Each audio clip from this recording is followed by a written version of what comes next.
one of the things that you do cover in here, amongst many others, is this relative energy deficiency problem. So tell us about that, if you would.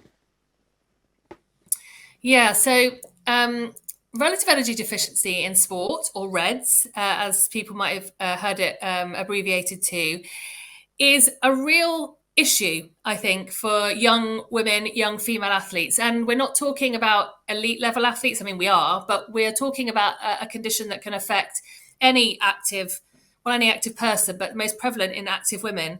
And essentially, it's an underfueling issue. So we all know that when we do exercise, we expend energy, we eat to give ourselves that energy. And in people who are suffering from REDS, they've got an imbalance. So they've got low energy availability. They're not putting enough energy in their system through their diet to match what they're expending doing sport, but also just, being a human being and existing and living their life.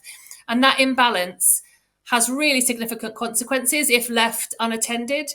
And for some people who are studying sports science or sports medicine, in the 90s, they might have heard of the female athlete triad.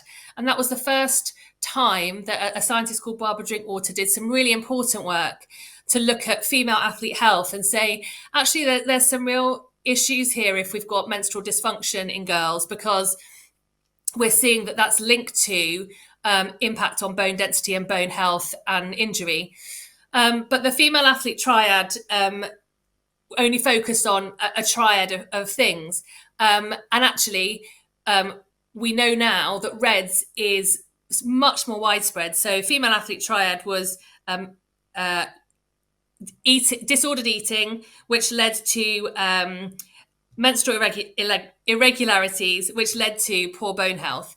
We now know that if you have someone who is not meeting their energy demands, then it's not just bone health that suffers. And there's some brilliant work by the IOC who have developed consensus statements around RED-S.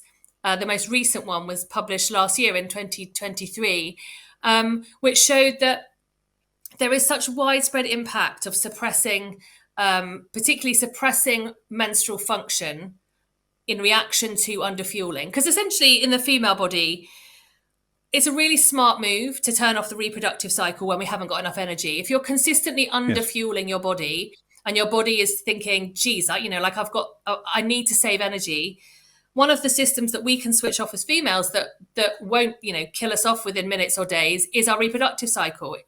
Actually, you can just walk around and appear completely normal if your reproductive cycle isn't happening. And you save energy. You don't have to produce hormones. You don't have to have periods. You certainly don't have to risk getting pregnant, which is very energy consuming. So it's a sensible approach from the body.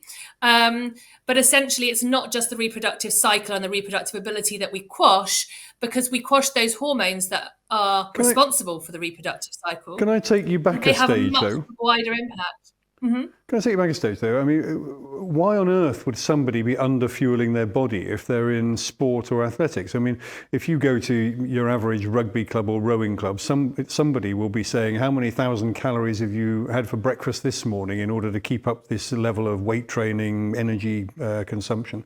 Why is it? And I'm guessing it's a particular problem for women from what you've said, although it could be other people. Yeah, I think there are many reasons why people underfuel. It can be unintentional. So we see lots of young athletes who are just getting it wrong, particularly in the hot spots of transitioning, let's say, from living at home to moving away to university or being signed to a club, which is, away from home. They have to suddenly learn to budget, to cook, to know what to cook, know when to eat it, and they're not being supported by that sort of family support network. So unintentionally, they just get it wrong. Not everyone has the knowledge of sports nutrition that they need. And you'd be surprised, even in Olympic level sports, we have athletes coming in from all socioeconomic and educational backgrounds. So some just arrive and they haven't got that basic level of knowledge that's required to be a professional athlete. So unintentional energy imbalance is one thing. Another thing that's really, really prevalent in young girls is this idea of restricted or controlled eating. So it's not a clinically diagnosable eating disorder, but if we think about the pressure that's put on girls, particularly to be a certain shape, a certain size, and then you compound that with the narrative that goes along with a lot of sports, particularly endurance sports, that lighter is faster. So you're basically telling these girls lighter is faster, lighter is better. Then society is telling them, being lean is beautiful, and this photo, of this person who's tiny is the ideal beauty standard. That puts a lot of pressure and embeds these relationships with food and bodies in girls that can lead to them restricting or controlling what they eat.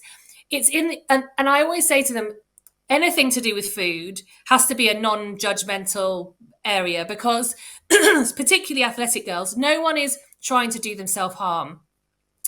If they are doing them self-harm, it's either unintentional or it's beyond their control, and their brain. We have to unpick what's going on in their brain. So there are three reasons why we underfuel: unintentionally, because we're controlling our diet. And then obviously for the most obvious reason that we have a clinical eating disorder. And all of those things can lead to not enough energy being taken in compared to what's being expended.